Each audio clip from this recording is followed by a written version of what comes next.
好啦，咁就首先歡迎大家咧嚟到我哋今次嘅簡介會啦。我哋嘅簡介會嘅主題咧就係就住2009年嘅地盤監察嘅監督嘅作業守則2024年嘅版本咧，我哋會做一個簡介。咁咧就大家會好清楚咧，就我哋喺其實2023年嘅 Q4左右啦。咁咧就出過一啲嘅 abstract paper 同埋喺BSc 嘅 abstract 同埋裏邊咧做過諮詢啦。咁之後我哋就再喺 technical committee 度做過諮詢。咁之後咧，我哋收納咗大家嘅意見之後咧，我哋就去作出一啲修訂啦。咁就最終咧，我哋就喺舊年8月嘅19號咧，就出咗分別係一張 PNAP 啦、PNRC 同埋我哋個 Code of Practice 2024呢個版本嘅。咁今次嗰個修訂咧，其實咧主要咧係有4樣嘢嘅。咁咧就係分別第一樣嘢啦，就係講緊咧就係就住咧如果涉及一個流動機械同埋係塔式起重機嘅建築工程咧，咁就嘅情況咧，就需要咧係採用4S，即係 Smart Site Safety System，即係智慧安全工地裏邊嗰兩個automated 嘅 system 嚟作一個地盤嘅監督嚇。咁跟住咧就係咧第二樣嘢咧就係講緊咧就點樣令到一啲咧已經喺一啲 site 嘅地盤嘅有經驗嘅人士，不過咧佢咧其實就符合咗我哋個technical memorandum 裏邊咧嘅minimum 嘅 qualifications 同埋 experience， 除咗就欠缺咗1年嘅本地經驗，咁我哋點樣可以吸納埋呢啲嘅人士喺我哋嗰個TCP 裏邊啦？咁呢個就我哋喺就第2項會作出咗嘅修訂啦。咁第3樣嘢咧就係加強監管翻咧，就係天秤即係承托天秤嘅臨時工程嘅一啲嘅措施啦。咁第4樣嘢咧就係啦，我哋咧就係點樣係就住一啲不一致嘅事項，即係 non-conformities 啦，同埋係一啲重大同埋係有一啲嚴重嘅事故咧，係去報告翻俾我哋屋宇署知，咁而設定一個嘅時限咁樣。咁稍後咧，我哋咧兩位同事咧會就住嗰4項嘅主要嘅修訂咧，會作出一個簡介啦。咁同埋咧，我哋都好榮幸請到 CIC 嘅一位同事咧，咁咧阿李生 Keith Lee 咧，咁佢應該會就住一個CIT 一個基金嘅一啲嘅有關 4S 嘅申請，會做一個好簡短嘅簡介，同埋有提供有關嘅答案咁樣咯。咁或者事不宜遲啦，咁我哋咧而家有請阿 Crystal， 我同事係開始講解下，唔該。大家好，咁以下落嚟咧就為大家介紹翻第一個主要嘅修訂，咁係有關採用安全智慧工地系統，即係4S， 為涉及流動機械啦，以及係塔式起重機嘅建築工程，去提供合格嘅監督。政府咧一直就推動建造業更廣泛咁樣採用先進嘅科技啦，並且係運用呢啲創新嘅意念啦，務求係提升地盤嘅安全嘅。咁發展局喺2023年嘅2月，要求超過3000萬港元嘅公務工程合約全面係應用安全智慧工地系統。喺同年嘅3月，屋宇署咧亦都透過通告函件 circular letter 咧，呼籲業界喺私人嘅發展項目嘅建築合約裏面咧，係採用呢一個安全智慧工地系統嘅，去提升呢個地盤嘅安全表現。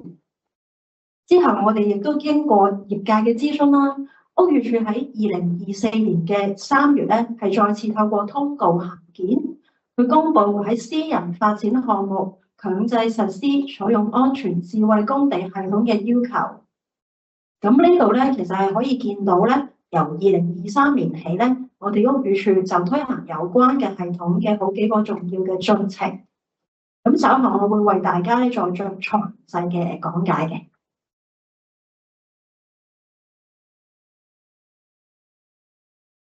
咁喺呢個安全智慧工地系統入面咧，其實有2項個措施咧，係喺我哋建築物條例之下對建築工程嘅管轄範圍入面嘅。咁呢2項嘅措施係包括咗流動機械警報系統啦，同埋塔式起重機，俗稱天秤嘅警報系統2樣嘅。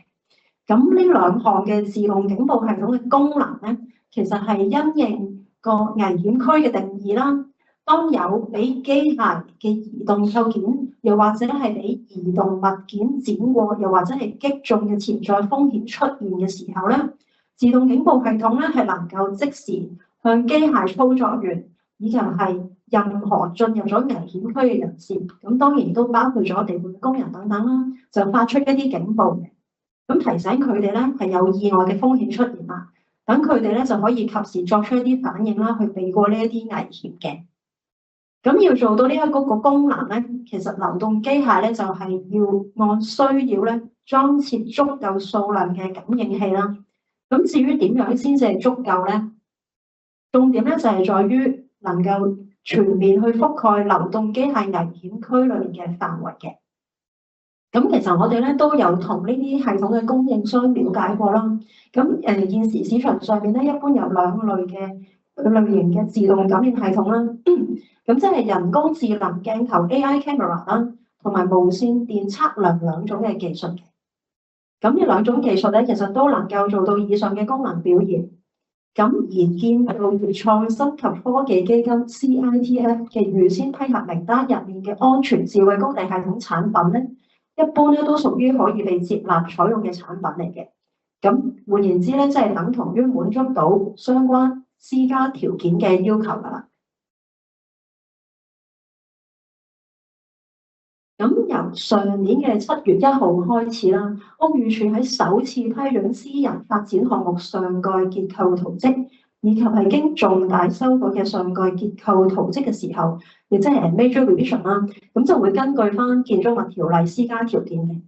咁規定咧就建築工程預算成本超過3000萬港元，而且係涉及到使用流動機械啦，以及係塔式起重機嘅建築工程咧，就需要採用呢一啲流動機械警報系統以及係塔式起重機警報系統㗎啦。咁藉以咧就係提供一個合格嘅監督嘅。咁喺提出上蓋結構工程嘅施工同意書，亦即係我哋一般講嘅 consent 嘅申請嘅時候咧，申請人咧係需要提交咧由認可人士 AP 發出嘅聲明。咁係需要聲明翻咧有關項目嘅建築工程預算成本啦，究竟係唔係超過3000萬港元啦？咁屋宇署咧就會喺簽發呢一個施工同意書俾超過3000萬港元嘅項目嘅時候咧，就施加以上嘅條件。咁而項目嘅註冊承建商咧，就需要為涉及呢一啲流動機械操作啊，以及係塔式起重機嘅建築工程咧，就採用頭先所講嘅兩個警報系統啦。咁屋宇署咧就強制實施呢兩項安全智慧工地系統嘅措施嘅具體建議咧，咁其實係經過咗諮詢嘅，咁諮詢過相關嘅政府部門啦、專業團體啦、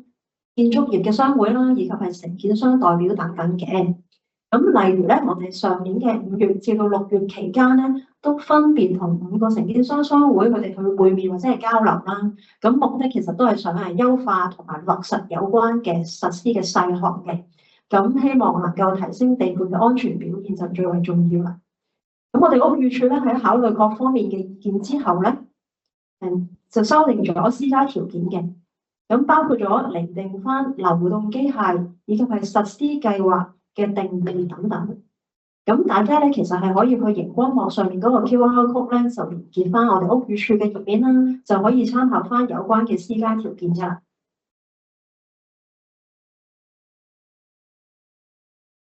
咁剛才提到啦，認可人士咧就係需要就有關嘅項目咧提交一個聲明。咁聲明翻預算建築成本。咁即係獲發入伙紙之前啦 ，OP 之前啦嘅上蓋，即係話地基以上嘅建築工程嘅預算成本嘅。咁現時嚟講咧，以下嘅工程咧係唔包括在內嘅。咁唔包括在內嘅工程咧就包括咗土地嘅勘測工程 GI works 啦、打樁嘅工程 piling 啦、基礎工程啦，同埋 ELS 即係話挖掘與側向承托工程。同埋地盤平整工程，以及係拆卸工程等等都唔包括在內嘅。註冊承建商咧，其實係需要咧提供以上我哋提到涉及流動機械以及塔式起重機嘅建築工程嘅合格監督嘅。咁佢確保翻工程嘅進行方式，即係嗰個 manner 咧，就唔會導致，又或者係相當不可能導致任何人受傷，或者係任何財產損毀嘅危險嘅。咁究竟點先至為之做到呢一個進行方式呢個 manner 咧？咁註冊承建商咧，其實係需要做到以下幾方面。咁第一咧就係流動機械同埋塔式起重機咧，就要按照翻 4S 系統分別配置以上講嗰兩個警報系統嘅。咁第二啦，就係當有被呢個機械移動構件剪過或者擊中，又或者係俾佢移動荷載物擊中嘅潛在風險出現嘅時候咧，呢個警報系統咧係需要能夠即時發出警報，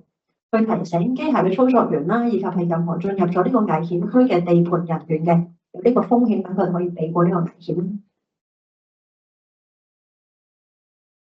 咁第三啦，就係話註冊承建商咧，其實有一定嘅duty嘅責任啊咁樣嘅。咁註冊承建商旗下嘅獲授權簽署人 AS 啦，係需要因應地盤嘅實際需要咧，去制定，又或者喺佢嘅監督之下咧，去制定一個實施計劃嘅。咁而 AS 咧同佢嘅代表咧，都需要確保呢一個實施計劃係喺地盤嗰度妥善執行嘅。至於註冊承建商旗下適任技術人員 T1 同埋 T3 級別嘅人員咧，就需要檢查個警報系統，確保個系統咧係已經安裝穩妥，以及係使用正確嘅。咁當發現系統咧，如果係有故障出現嘅話咧，佢哋就需要按照實施計劃去作出一個報告，等有關嘅問題咧就可以被糾正翻。咁啱啱亦都提到咧，就需要制定一份實施計劃 （implementation plan） 啦。咁究竟實施計劃係咩咧？其實佢就係一份計劃書嚟嘅。咁目的咧就係為咗去確保建築工程所使用嘅流動機械啦，同埋頭先講嘅塔式起重機，都已經裝備好呢一啲自動警報系統，直以係可以提供一個合格嘅監督嘅。實施計劃究竟要有啲咩資料咧？咁其實就應該係包括咗咧，佢準備使用嘅流動機械同埋塔式起重機嘅類型啦。咁究竟會採用邊一款嘅自動警報系統啦？咁一般咧，亦都即係頭先提過嘅，就係由建造業創新及科技基金 CITF 預先批核咗嘅名單入邊嘅安全智慧工地系統嘅產品啦。咁另外咧，仲需要包括危險區嘅定義。咁呢個定義咧，就一般係由地盤嘅安全主任去訂定嘅。咁另外亦都係需要包括操作相關警報系統嘅一個簡述啦，以及係喺特殊情況之下，例如係系統失效嘅時候咧嘅應變措施等等嘅。咁順帶一提啦，因應公務工程同埋私人工程嘅要求咧，其實並唔係完全相同嘅。咁所以就住我哋私人工程嚟講咧，公務技術通告第3/2023號有關呢一個安全智慧工地系統嘅要求咧，其實只係適用嚟做參考嘅用途嘅。咁例如有個分別喺邊咧？屋宇署對警報系統嘅強制實施要求咧，係並唔包括一個中央管理平台嘅，以及係自動警報系統個錄影功能咧，亦都唔包括在內。咁當然我哋都好歡迎大家去跟從呢一啲嘅指示去做好更加好啦。好啦，咁究竟係咪所有嘅流動機械咧都要受到呢一個規管咧？咁其實流動機械嘅定義入面咧，係指用嚟進行上蓋建築工程嘅重型流動機械嘅。咁現時嚟講咧，係包括圖中見到呢11款嘅機械，例如就係地盤常用到嘅刮土機，即係雞頭啦；搬土機，亦都包括一啲細型，我哋俗稱佢為敲仔嘅機械啦；履帶式嘅起重機，亦即係鏈板吊機，同埋一啲貨車式嘅起重機，即係吊雞車等等嘅。咁但係呢個流動機械嘅定義入邊咧，就包括一啲用嚟運載一啲物料啦，又或者係載人嘅車輛，又或者係啲機械裝置嘅，例如一啲叉式起重車啊、貨車、動力操作嘅升降工作台，包括一啲鉸剪台啦、卡車等等咧，都係包括在內嘅。咁另外啦，停留喺地盤少過1日嘅機械咧，都係唔包括喺我哋流動機械嘅定義入邊嘅。咁換言之啦，前面曾經提過嘅流動機械，即係包括吊雞車呢一類嘅機械咧，如果佢係停留喺地盤多過一日嘅話咧，就需要採用呢一個自動嘅警報系統嘅。咁剛才亦都提到一個叫做危險區 danger zone 嘅。咁究竟點樣去定義呢一個危險區咧？定義嘅時候又需要考慮啲乜嘢咧？咁大致上其實係有3大嘅因素係需要去考慮翻嘅。第一咧就係需要符合翻相關嘅法定要求。第二就係地盤嘅實際環境。第三咧就係安全主任風險評估等等嘅資料。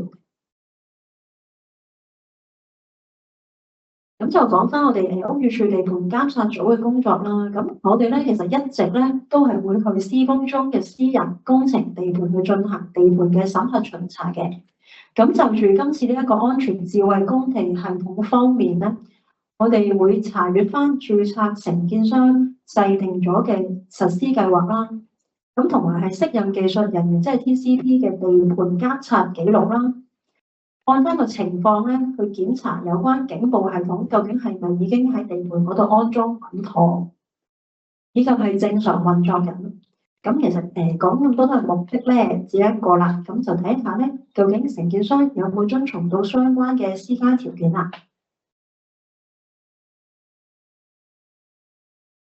咁我哋亦都將咧有關呢個安全智慧工地系統常見嘅問題咧，上載咗去我哋屋宇署嘅網頁，咁大家可以去翻呢個 QR code 嗰度咧，就會見到相關嘅資訊。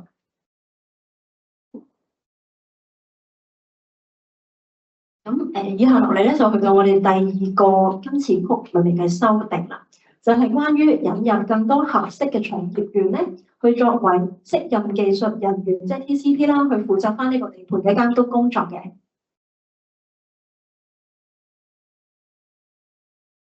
咁以下落嚟咧，想先同大家簡介一下一個適任技術人員嘅註冊制度先。咁因為呢一個制度咧，其實同一陣間將會講到嘅便利措施係息息相關嘅。喺2020年咧，屋宇署同建造業議會 CIC 咧係合作，透過適任技術人員註冊制度去管理一個適任技術人員嘅名單嘅。咁假如一位適任技術人員啦係已經列入咗呢一個名單入邊嘅話咧，喺呈交監工計劃書 supervision plan 嘅時候咧，就無需要咧再就佢嘅學歷同埋相關嘅工作經驗咧去提交佢嘅個人履歷。咁呢一個咧暫時都係一個自願參與嘅制度嚟嘅，咁同現行需要喺監工計劃書裏邊提交翻嗰個履歷嘅要求係仍然都係並行緊。咁喺處理申請嗰陣咧，如果發現到申請人嘅資歷咧係唔夠適任咧某一個級別嘅 TCP 嘅話咧，咁因應翻個實際情況啦，其實建造業議會咧都會聯絡翻申請人，喺得到佢同意嘅情況之下咧，就盡可能協助翻佢，同時申請翻相關有較低級別嘅 TCP 嘅註冊嘅，咁就可以方便到佢一次過處理有關嘅註冊手續嘅。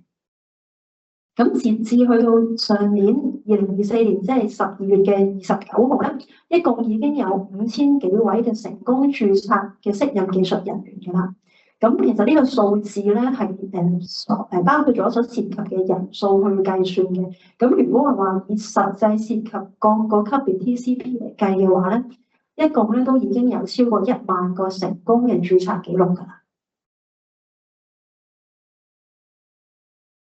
咁好啦，而家就翻我哋今日要講嘅主題入邊啦。咁其實現時咧，每一個職級嘅 TCP 咧，都係需要符合最低嘅資格同埋經驗嘅要求。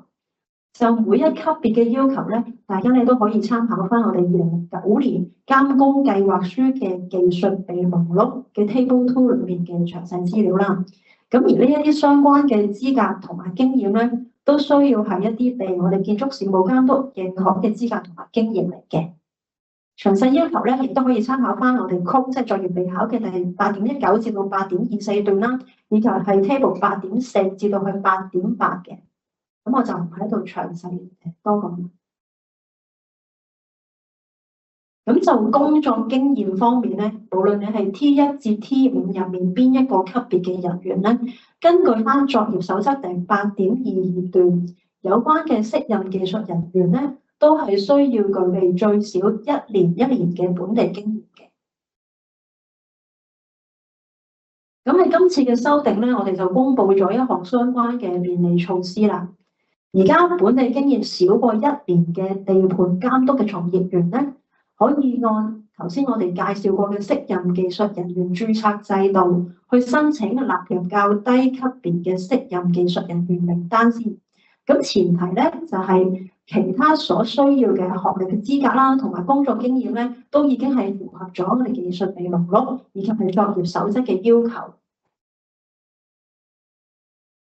咁呢一張圖咧就可以見到相關我哋預計到嗰個流程啦。咁如果本地經驗少過1年嘅人士啦，就可以向建造業議會申請啦，就作為一個較低級別嘅適任技術人員先。咁成功獲接納嘅列入呢一個技術人員名單之後咧，咁呢一位人士咧就會被視為具備相等於所屬嗰個級別嘅適任技術人員所需要嘅最低資格同埋經驗嘅啦。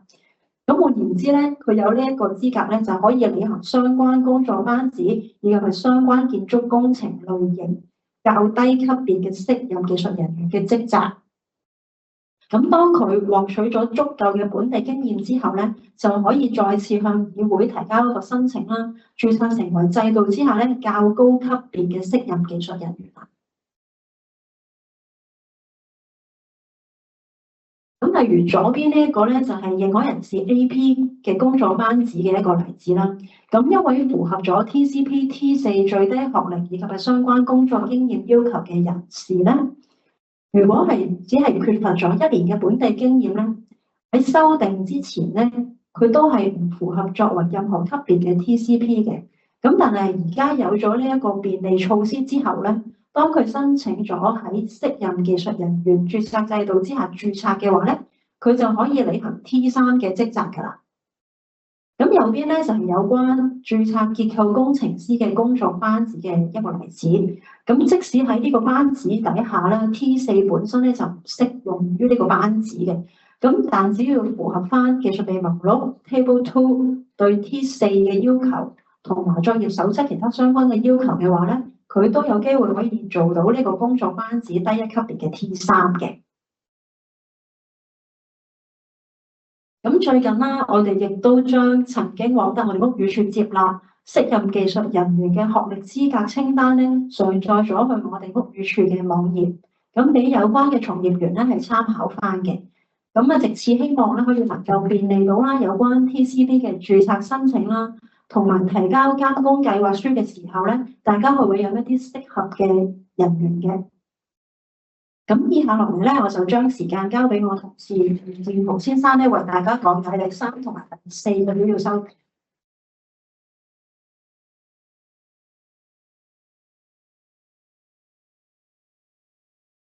好多謝 Crystal 為我哋講解頭嗰2個改動啦。咁接住落嚟，我就會講解第3同埋第4項改動嘅。咁第3項改動就係關於加強規管承托塔式起重機嘅臨時工程。呢個改動嘅主要目的咧，就係為咗加強呢類臨時工程嘅設計、建造、監督嘅規管，令到呢類工程咧符合建築物條例、相關規例同埋作業守則嘅規定。咁喺2024年8月咧，就喺作業守則2024年版本已經公布咗呢項加強嘅措施㗎啦。咁同時間喺 PNAP APP 157同埋 PNRC 76亦都設立咗一個過渡期。咁喺過渡期之後，即係喺2024年11月1號之後，如果私人發展項目嘅註冊承建商呈交標準表格 Form VA10咧，佢所為呢個承托塔式起重機而興建嘅臨時工程咧，都需要去遵循呢個加強措施。咁換句話講咧，就係呢個加強措施已經係實行咗㗎啦。咁我哋地盤監測組亦都會喺巡查地盤嘅時候咧，亦都會檢查呢項加強措施有冇喺地盤上面已經係依循到嘅。咁講開臨時工程，就講一講關於臨時工程嘅背景啦。咁臨時工程就為咗用嚟促成支撐同埋保護呢個永久性構築物，即係 permanent structure 嘅作業啦，同埋建築工程。咁臨時工程亦都可以只係一啲施工方法、施工次序。咁所以臨時工程喺一個整體嘅建築項目入邊，亦都擔當咗一個好重要嘅角色嘅。咁所以為咗控制呢類臨時工程所帶嚟嘅有可能帶嚟嘅風險，我哋都設立咗一個管理臨時工程嘅制度啦。咁作業守則咧就將呢一類嘅臨時工程就分咗3個情況嘅。第一個情況就係需要建築事務監督審批㗎啦，即係訂明圖則入邊嘅臨時工程。咁呢類工程咧，認可人士即係 AP、RSC、RGE 同埋 RC 咧，都各自有責任去依循呢個訂明嘅圖則啦、經批准嘅圖則啦，同埋建築物條例去監管呢一類工程嘅。咁註冊承建商亦都要得到建築事務監督嘅同意同埋批准，先可以展開呢一類工程。咁呢一類工程係啲咩咧？就係訂明圖則入邊規定嘅 ELS work 啦，即係挖掘及執行承托工程啦。demolition work 啦，即係拆卸工程入邊嘅臨時支撐、拆卸方法、拆卸次序等等嘅。咁第二情況2嘅臨時工程咧，就係唔係訂明圖則入邊嘅，但係呢類臨時工程咧就唔會對 parent structure 帶嚟超限應力或者超開載嘅影響。咁呢類工程咧，註冊承建商咧就要為呢類臨時工程去擬備圖則、施工圖同埋設計數據。亦都需要將呢類文件咧就存放喺地盤供適任技術人員啦，即係 TCP 同埋屋宇署去視察嘅。註冊承建商喺依循咗呢個流程之後咧，就可以展開有關工程㗎啦。咁亦都要注意，註冊承建商咧亦都需負全責去確保呢個臨時工程嘅完整性啦，臨時工程喺施工期間嘅安全啦，唔會危及到地盤工人啦、周邊嘅人士啦，同埋建築物同埋土地嘅。咁而情況3嘅臨時工程咧，亦都係唔屬於訂明圖則嘅臨時工程，但係可能對永久性構築物同埋相鄰嘅建築物土地造成超限應力或者超荷載嘅影響。咁註冊承建商除咗要按照頭先情況2嘅規定之外，亦都要委任一位 team 人員去核實由註冊承建商準備嘅文件啦，亦都要將呢啲核證咗嘅文件咧交俾 RSC 同埋 RGE 去檢查翻呢類臨時工程會唔會對 parent structure 帶嚟影響嘅。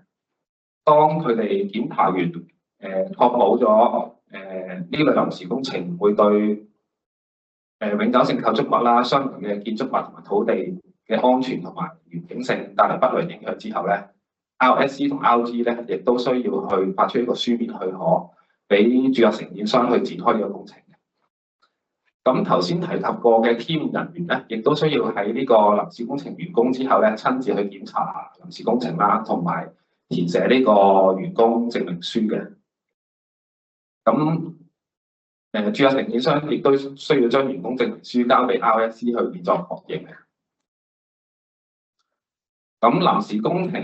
入邊用嚟承托塔式起重機嘅臨時工程啦，包括塔式起重機同埋臨時工程中間嘅連接。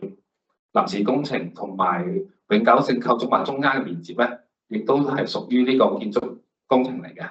需要受到按照呢個建築物條例相關規例啦、技術備忘錄同埋作業守則等等都規管嘅。而塔式起重機本身咧，就要按照呢個勞工處嘅條例、規例同埋作業等等所規定而遵循啦。咁塔式起重機同埋相關嘅臨時工程咧就好多種嘅，以下就會睇一睇香港常用嘅塔式起重機同埋相關嘅臨時工程啦。喺左上角就會睇到有2部塔式起重機啦，一款就係樓內稱啦、內爬啦，一款就係樓外稱。咁呢2款嘅塔式起重機咧就會隨住建築物嘅高度增加而去做一個有個升程嘅動作嘅。即係喺建築物嘅高層就會安裝多一啲外牆鋪啊，或者係爬升架等等嘅臨時工程。而塔式起重機嘅稱腳就最主要分為2款啦，一款就係不可回收腳，一款就係可回收腳。不可回收腳顧名思義啦，就係將個稱腳預埋咗喺呢個鋼筋混凝土入邊嘅。咁係較好平水之後就會落石屎，之後就會安裝翻塔身同埋上邊轉盤等等嘅部分。咁可回收腳咧就係淨係將呢個稱腳嘅螺絲預埋咗喺呢個鋼筋混凝土啦，落完石屎之後咧，就會安裝其他嘅臨時工程嘅部分，即係包括工字啦、鐵板等等，搞好平水就會安裝程腳同埋塔身等等嘅。咁右下角就會見到有工字鐵架同埋豆腐架啦，即係升降架啦，就係俾頭先提及過嘅樓內稱去做一個升稱嘅支撐，同埋俾呢個樓內稱做一個底架嘅。再嚟就係左手邊就會有個 freestanding tower plan 啦，即係獨立坐立式嘅塔式起重機。咁呢類嘅塔式起重機咧，就係靠自身嘅底架去做個承托啦。喺塔身嘅部分就唔會有啲咩外牆箍啊，或者係工字鐵架嘅。咁右手邊一個木面吊啦，都係淨係靠佢自身嘅底架去做承托嘅。咁呢兩款嘅塔式起重機嘅臨時工程咧，喺呢個加強措施入邊咧，都會有一個特別嘅要求嘅。咁之後就會再提及。咁講翻加強措施啦，就最主要有3個範疇啦。第一個範疇就係註冊承建商需要就住呢個臨時工程嘅設計，去提供一個良策嘅認證制度啦。就包括佢要委任一位設計工程師，即係 DE 啦，去預備臨時工程嘅文件啦，即係包括圖則、施工圖同埋設計數據等等。亦都需要填寫呢個標準表格 TW1。之後就要委任一位獨立稽核工程師，即係 ICE 去檢查由 DE 準備嘅文件啦，亦都需要去填寫標準表格 TW2。而無論係 DE 或者 ICE， 佢哋都需要符合最低係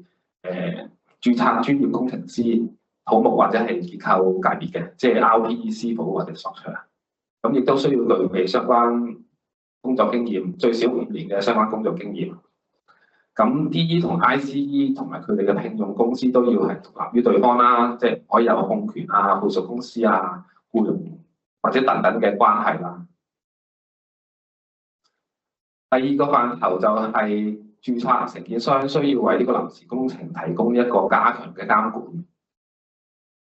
咁無論係頭先提及過嘅情況2或者情況3啦，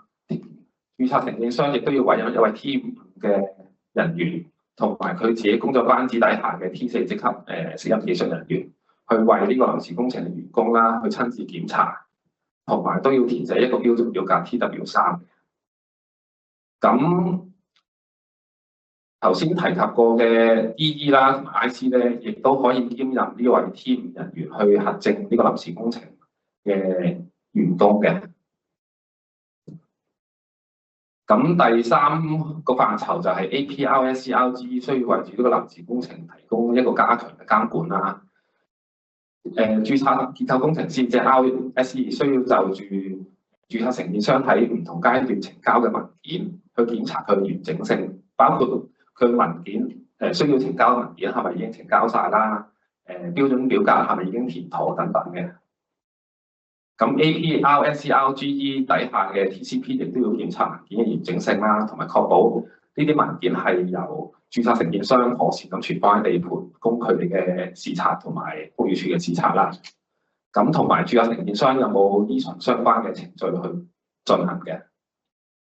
咁頭先提及過用嚟承塔freestanding tower plan 嘅臨時工程咧，註冊結構工程師咧需要喺完工之後14日內就提交翻臨時工程嘅相關文件啦，即係經核證咗嘅圖則、施工圖、設計數據同埋填妥好嘅標準表格，俾屋宇署以作記錄。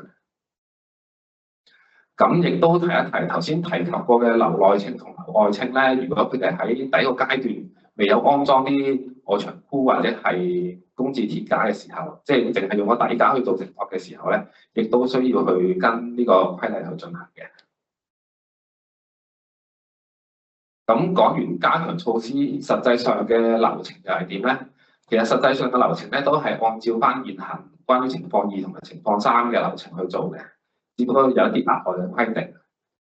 咁註冊承建商需要去聘用 DE 同 IC 啦，分別去預備同埋檢查有臨時工程嘅文件啦。如果係屬於情況2嘅話咧，註冊承建商咧就喺呈交完有關文件俾 AP 做記錄，同埋 RSC 去做確認之後咧，就可以展開工程嘅。如果係屬於情況3嘅臨時工程咧，註冊承建商喺呈交有關文件俾 RSE、RGE 去檢查翻臨時工程對 parent structure 嘅影響之後咧，當確認咗臨時工程對永久性構築物相鄰嘅土地同埋建築物冇一個不良影響咧，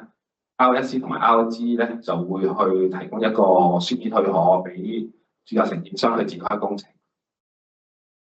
咁註冊承建商喺展開工程期間，亦都需要去確保呢個臨時工程係跟呢個批准圖則去做啦。咁如果臨時工程係牽涉到一啲鋼結構嘅焊接，亦都需要去安排一啲合資格嘅焊工，即係 qualified welder 去進行呢個焊接啦。之後亦都需要安排 hot slab 去為臨時工程嘅物料啦，同埋佢嘅施工質量去做一個檢查嘅。咁檢查結果亦都需要去呈交俾 T5 人員同埋 RC 嘅 TCP/T4 去複核。而頭先提及過嘅 T5 人員同埋 TCP/T4 亦都會需要親自去檢查呢個臨時工程嘅員工，同埋 T5 人員亦都需要去填寫呢個員工證明書。咁將呢一啲文件咧就會交俾 AP 去做記錄，同埋 RSE 去做確認。咁亦都要提一提，喺 RSE 未確認呢個標準表格 PW3 之前咧，就唔可以就住呢個塔式起重機去進行呢個荷載測試同埋檢測嘅，即係個 full load test。咁所以所有工作班子啦，即係 AP、RSE、RG 同埋 RC， 佢哋都就住呢個臨時工程有相應嘅責任去履行相應嘅責任嘅。咁 AP、RSE、RGE 同埋佢工作班子又需要檢查呢個文件嘅完整性啦，同埋需要確認文件係咪由註冊承建商妥善咁保存喺地盤，同埋註冊承建商有冇依循翻相關嘅程序去做啦。咁註冊承建商同埋佢嘅工作班子就需要去確保喺興建、改動或者係拆卸呢個臨時工程嘅時候，都係根據核准嘅圖則去做嘅。咁亦都要安排翻呢啲文件係保存喺地盤入邊。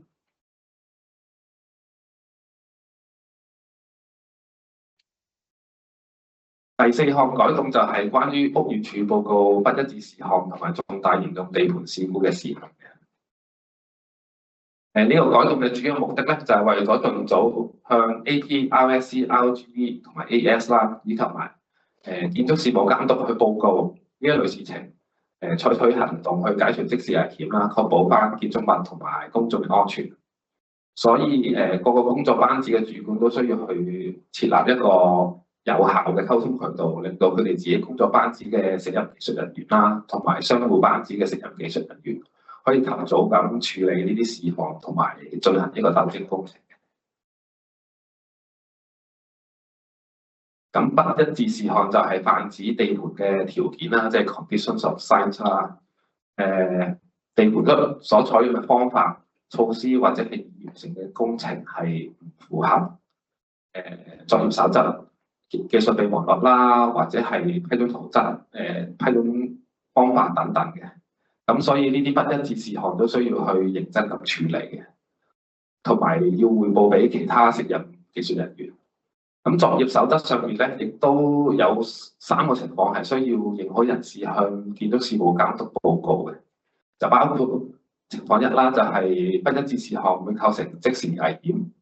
第2個事項就係呢啲不一致事項會嚴重影響到安全，而註冊承建商又未有遵從呢個糾正指令。第3個事項就係如果呢啲不一致事項會構成即時危險，而糾正工程已經完成咗嘅時候咧，亦都需要匯報俾建築事務監督嘅。咁喺新嘅改動之下咧，應獲授權簽署人即 AS 可以直接就住第1個事項向建築事務監督報告，並將報告嘅副本咧就送交認可人士。第2個改動咧就係除咗呢啲不一致事項咧，亦都需要向建築事務監督報告一啲重大同埋嚴重嘅地盤事故。咁呢度分為2個範疇啦。第一個範疇就係關於工程安全相關嘅重大嚴重地盤事故。如果呢啲事故可能導致或者已經導致咗任何人嘅身亡啦、嚴重身體受傷或者財產損毀，任何建築物或者土地有即時嘅危險，或者係同任何建築工程或者街道工程會造成一個嚴重影響安全嘅情況。而第二個範疇就係上述以外啦，屬於工程質量相關嘅重大嚴重地盤事故。咁作業守則上面亦都係列舉咗唔同嘅例子嘅。咁呢度亦都會睇翻幾個例子啦。左手邊張圖就第一個例子啦，就係見到相鄰地盤相鄰嘅土地啦，有一個即時嘅危險啦，即係包括呢啲路陷嘅情況。咁第二張圖就會見到一啲建築工程，包括臨時工程，有一個嚴重影響到安全嘅情況啦，而令到相鄰嘅土地啊，或者建築物出現咗變形啊，或者係過度情況等等嘅，亦都需要匯報俾建築事務監督。第三個例子就係一啲臨時工程嘅倒塌啦，而產生即時危險啦，即係譬如呢度臨時工程入邊嘅 force 啊方咪出現大範圍嘅倒塌啦。咁第四個例子就係建築工程令到相鄰嘅建築物出現咗損壞。咁而有關於工程質量相關嘅重大嚴重地盤事故就有以下例子啦，就包括嚴重偏離咗經批准嘅圖則，或者呢個工程會嚴重影響到工程質量，而或者係有啲工程係唔符合標準而需要進行一啲糾正或者係拆卸工程嘅，而呢啲工程有機會影響到成個施工程序啦，對永久性構築物造成影響。最後尾就係個例子就係有關一啲工程出現大範圍嘅欠妥，例如拆完板之後見到鋼筋嘅形狀已經變咗形啊，或者出現好多黃豆，而註冊承建商又未有依循相關糾正指令嘅。咁講到呢度，大家都會見到其實一啲重大嚴重地盤事故其實都係屬於一啲不一致事項嚟嘅，都需要去跟翻呢個處理不一致事項嘅程序去做。包括去填寫呢個 Site Supervision Report 啦，即係地盤監督報告啦，甚或者係方邊入邊嘅。咁第三項改動咧，就係為咗呢啲報告設立咗時限。咁如果工作班子嘅主管啦、代表同埋適任技術人員喺發現到由頭先提及過嘅不一致事項啦，或者係同工程安全相關嘅重大嚴重地盤事故，佢哋就需要喺發現事故之後12小時內向認可人士報告，而認可人士就需要喺發現呢個事故之後48小時內向建築事務監督報告。而我授權簽署人即係 AS 啦，可以直接就向喺48小時之內向建築事務監督報告啦。咁如果係情況係有即時危險或者需要即時嘅協助咧，亦都需要去報警求助嘅。咁如果同工程質量相關嘅重大嚴重地盤事故啦，因為呢啲事故就冇即時危險啦，同埋可能需要更多時間去進行一個評估。咁所以各工作班子嘅主管啦、代表同埋適任技術人士，就如果喺發現呢啲事故之後咧，就需要喺日之內向認可人士報告，而認可人士就需要喺發現事故之後14日之內向建築事務監督報告嘅。咁同一個情況啦，獲授權簽署人即係 AS 就可以直接同建築事務監督喺發現事故之後14日之內向建築事務監督報告。咁屋宇署亦都成立咗一個指定嘅電郵地址，去俾認可人士同埋獲授權簽署人去報告呢啲事項嘅。咁需要提供嘅都係一啲基本資料嚟嘅。咁喺設立咗呢個指定電郵地址之後，亦都收過唔同嘅重大嚴重地盤事故啦，亦都鼓勵認可人士同埋獲授權簽署人去盡量報告多一啲關於呢啲事故嘅成因啊，咁令到我哋可以更加了解到事故，同埋可以採取到一個更加合適同埋妥善嘅處理方法。咁同埋佢哋報告完之後咧，都需要繼續去處理呢個事故同埋不一致事項嘅。咁呢個電郵地址亦都上載咗喺屋宇署嘅網站入邊啦，喺個資訊站入邊。